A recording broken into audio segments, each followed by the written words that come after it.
An officer responded to a missing person report, ironic, because the oldest son of the wife had run away. Redditors who were the final people to see a missing person, have they been found? And how has their disappearance affected you? Hey bro, what's up, you excited for today's story time? I hope you are, because I'm pretty hyped. Do you boy Andrew a favor and hit that like button, and if you're feeling extra generous, then hit that subscribe button. If you do, then I'll give you access to my Ferrari. Let's start these stories. They were found. Committed suicide in a motel room. I was ignorant and did not realize he was reaching out for help. That realization after the fact hit me hard. I saved his last email to me and read it as a reminder every so often. Saw him at a club with some friends on a night out. One of my friends was hooking up with him on and off, so they had usual unidrama going on. He left after that to go back home or something. The next morning he was found dead. The last ever video was him getting off a bus, and then there was no other CCTV footage of him after he walked a bit further down the road. They investigated our unit for months and months, but no leads were ever found. His death was never solved. It's really unsettling to this day. I was the last person to see a patient of mine before his brother locked him in his basement for a few weeks. The patient was eventually found. I felt really privileged to have helped. By chance, he gave me his brother's address as a forwarding address, and the police went looking for him there. When found, my guy was dehydrated and had a broken jaw, but ultimately did well. His brother is currently on a secure psychiatric ward. I worked in a very small public library years ago.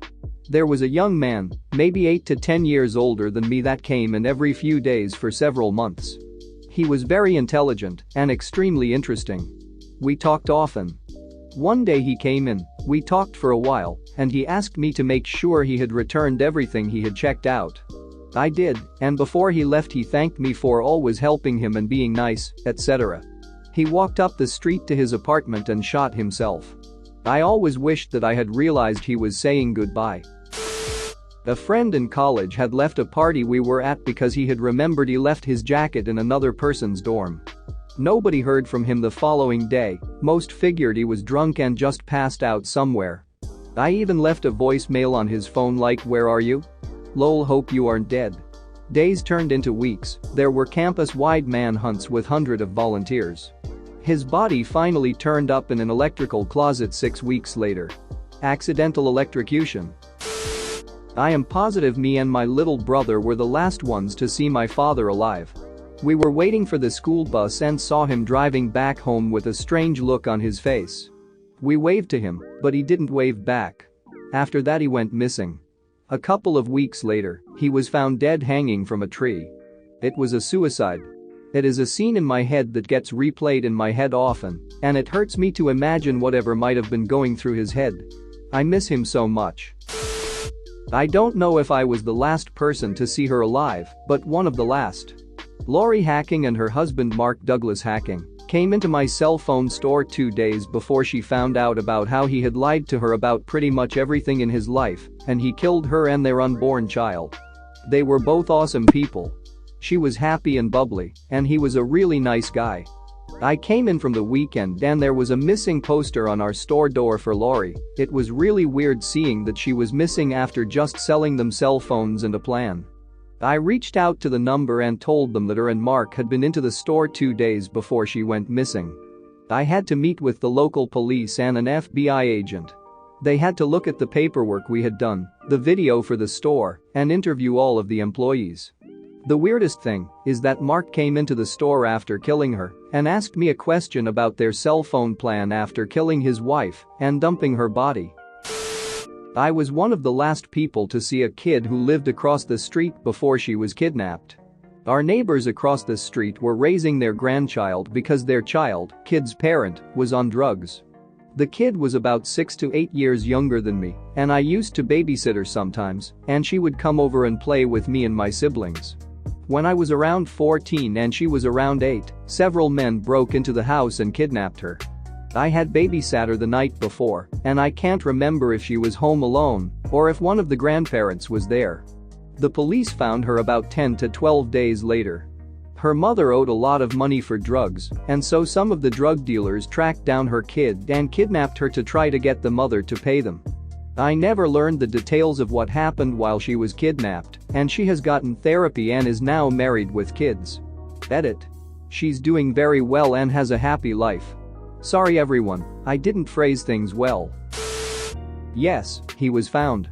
Back in high school, a guy I knew disappeared and the cops interviewed my friends and I. Apparently a note was found on his bed that read, "Give us $1,000 or you'll never see your son again," and that's all it said, no contacts or drop-off location or anything. They found the guy 3 days later walking around the mall. He had been hiding behind an Albertsons dumpster the entire time and got bored when he decided to walk around a nearby mall. Idiot. Edit. Yes, he faked the note. He even did it in the style of cutting out letters from a newspaper and gluing them to form the sentence. I was the last person to see a patient admitted with major depression after his divorce, just found out he didn't receive custody of his kids. The senior doctor decided he was low risk because he had no significant mental health history, didn't disclose any specific plans to hurt himself, and appeared very well and optimistic. When asked about his occupation during the interview, he vaguely mentioned he worked for the law. So he had unescorted day leave to pick up some toiletries. I held the door on his way out. Never saw him again. 2 weeks later a stranger found his car on the side of the road, bullet in his head. Turned out he was a police officer and had access to a gun to shoot himself. In response to a PM about this whenever I post about other people, I change details e.g. gender, situational aspects, etc. to equivalencies so that they are 100% definitely not recognizable for privacy on their behalf. They wouldn't be able to recognize themselves, so it's very unlikely I've met a family friend who sounds familiar here. So sorry to anyone who have been affected by similar experiences. This person didn't go missing, but I was the last person to see him alive.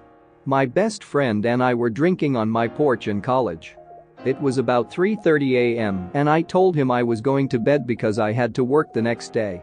He begged me to have another drink with him, but I insisted that I needed to get to sleep. The next morning I woke up to my roommate screaming for me to come downstairs. I ran down and my friend had hung himself while sitting down under the porch railing. We cut him down, did CPR even though we knew he was gone already.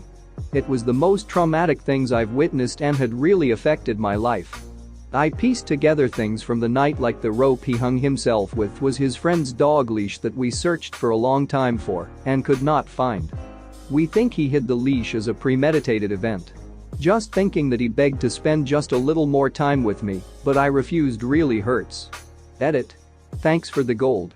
Since this is getting a lot of attention, I want to say that if you notice any odd behavior from friends or jokes about someone harming themselves, please take it seriously. Oftentimes it is a cry for help. I'm saddened to hear of so many of you who have had to deal with the same thing. I would hug you all if I could. Please reach out to me if you need to chat. Love.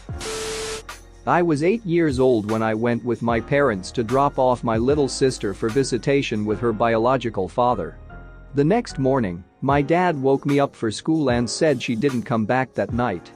My dad went to Denver. We knew the bio dad had family in this area for the weekend to go try to look for them and contacted the Denver PD. My local PD didn't assist in finding her at all. In fact, the DA told my parents that you can't abduct your own child, despite the fact that my parents had full custody. I will never forget the day that we got the call that she was found. I was with my mom and 2 of my other sister at the grand opening of the Cabela's in my hometown when my mom answered her phone and burst into tears. She was in a small town in Michigan, had been homeschooled by the wife of her bio dad, and was going by her middle name. An officer responded to a missing person report, ironic, because the oldest son of the wife had run away. Some way, somehow, the officer knew something was wrong and looked into the situation. The whole situation was much more difficult on Moore's sister than me.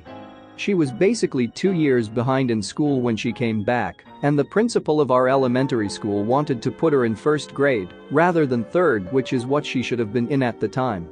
But they ultimately kept her in 3rd grade with our sister. The two are 10 days apart in age and have been best friends their whole life. She got tutoring and managed to get back on track. She is currently in her senior year and looking forward to college in the fall. Thanks for watching. What did you think of the story time? Let me know in the comments below. If you liked the video, smash that like button and subscribe so you don't miss any more story times.